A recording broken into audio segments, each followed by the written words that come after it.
Welcome back once again into the Cowboys Report. I am Tom Downey. ESPN in their insider piece ranked all 32 NFL teams' rosters, their projected lineup, listed the top strength, weakness, X factor, a non-starter to watch.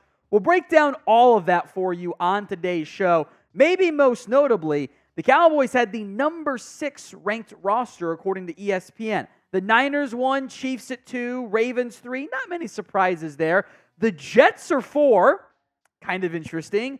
The Lions at 5, then Dallas at 6, ahead of the Bengals, Texans, Bills still, Philadelphia as well, which this would, in theory, if the roster plays out properly, right, you're once again not getting to the NFC Championship game, which kind of sounds right.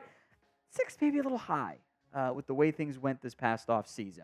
Now, we are in a comment battle this month as the month begins to wind down against the Raiders report. We are narrowly ahead.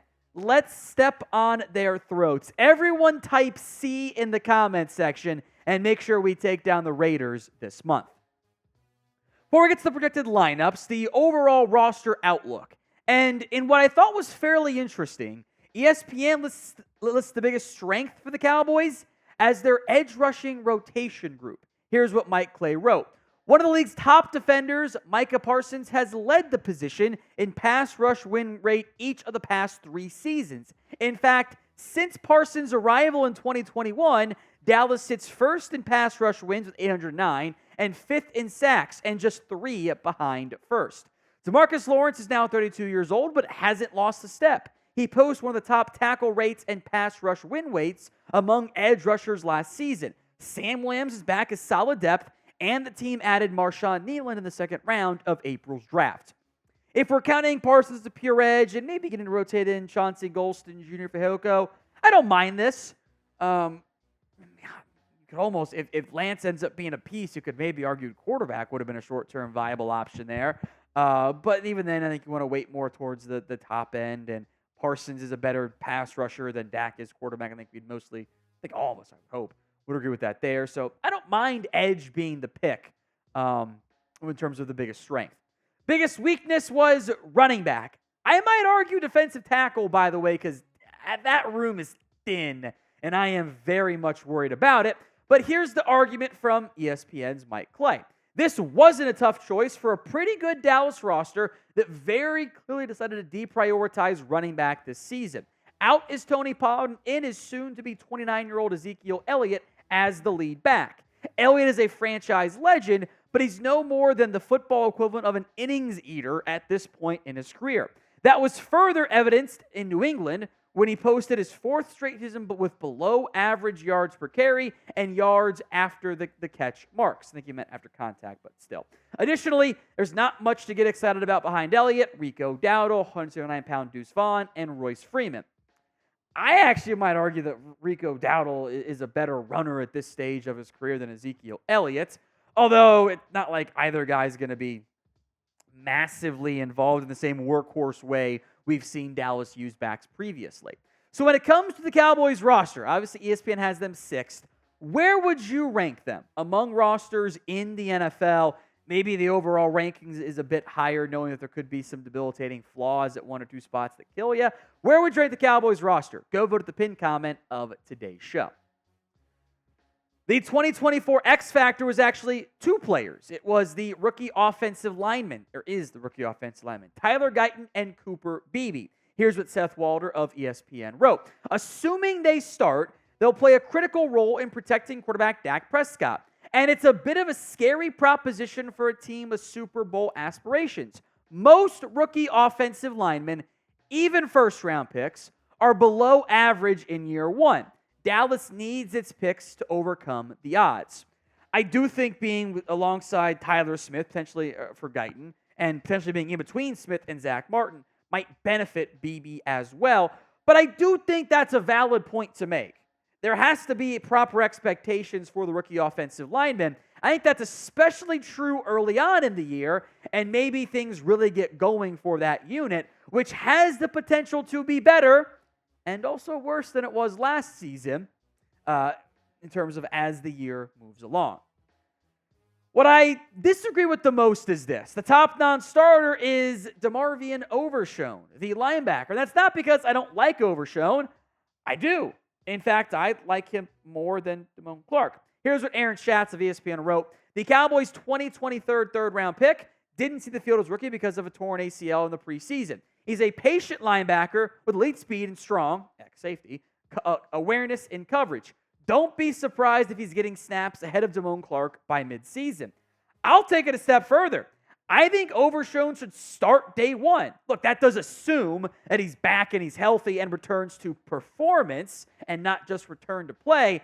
But had Overshown stayed healthy, by the end of last year, and really I think as soon as Leighton Vander Esch would have gone down, not unfortunately, he would have been linebacker one on this team. The Cowboys were excited about him. I think Overshown should be starting for this team, and I'll be a bit disappointed, fair or not, if he's not. So do you think Overshown, like me, will be starting week one for the Cowboys? Get those votes in. Y for yes, N for no. Let's get to the ESPN projected lineup. We'll spend less time on some spots because obviously Dak Prescott's going to start. Duh, we know that. They did list both backs, Ezekiel Elliott and Rico Dowdle. I appreciate that because, A, it's going to be a committee. We know that. They are going to rotate those backs, and I wouldn't mind adding another one via trade or roster cutdown time because I just think you're thin at that group. So of those two runners, because I think Zeke leads you in touchdowns, by the way, who has more rushing yards? EE for Ezekiel Elliott, RD for Rico Dowdle. Go ahead and vote in the comments of today's show. We'll put the top three receivers together. Obviously, CeeDee Lamb and Brandon Cooks, 1 and 2. Third is Tolbert. I think that will be a battle, but I also don't mind putting Tolbert as the front runner for the time being. The projected lineup then, tight end, obviously it's Jake Ferguson. The exact same five that we had listed at left tackle through right tackle. Tyler Guyton, he has to beat out Adoga, and maybe Austin Richards. That will hopefully come in camp. Tyler Smith, Cooper Beebe will battle Brock Hoffman, Zach Martin, and Terrence Steele. That center spot might not necessarily be a lock for Beebe. Now, we will have multiple Cowboys videos for you guys every single day here on the channel because we are addicted to it. Hit that sub button for more free Cowboys videos, youtube.com/@CowboysTV. All right, the interior defensive tackles, which I probably put it maybe as a weak point because if Mozzie Smith ain't starting for you at DT, boy, that's a red flag. Of course, Osa is going to be one of your starters, at least for red flag for Mozzie. At edge, Micah Parsons, DeMarcus Lawrence. No surprise that those two guys check in there. What I did find noteworthy was they put a third edge on the list, and it was Marshawn Nealon. I am curious what role he has in year one. You know, there's a bit more investment from a Zimmer perspective since he did sign off on it. I think Nealon does offer really good run stopping, something this team needs at along the defensive line beyond Tank Lawrence. Those guys weren't great in terms of stopping the run last year. Flashes from guys, make no mistake. I just question how much pass rush juice there's going to be, at least in year one, for Nealon. Would like to be pleasantly surprised, though. At linebacker, Eric Kendricks, yes, he's going to start. I don't like the inclusion of Damone Clark. I think that should be DeMarvion Overshown. I also wouldn't have minded I'm curious how they would have put for the third linebacker if they didn't put the second edge on there, or the third edge on there, because there will be more 3 linebacker sets in Dallas this year. Now, there was basically like 2, it was like goal line stuff only last year for the Cowboys. They'll use it a lot more frequently. Still not a ton, but a lot more than what they did last season. All right, cornerbacks, no surprise here. Trayvon Diggs is CB1, Deron Bland is CB2, Jordan Lewis is both CB3 and the nickel. And then it's safety, Donovan Wilson and Malik Hooker. I'm very curious if like a Marquise Bell, a Wanye Thomas can fight and claw and earn his way into a bigger role there. But I get why ESPN put Wilson 1, Hooker 2. That could change, though. Zimmer wants high football IQ players. Maybe someone impresses him in that area. So before we go, with what ESPN did, how accurate do you think they were in projecting the Cowboys starting lineup? My main complaint was at linebacker. Grade ESPN's projected starting Cowboys lineup for me, A, B, C, D, or F.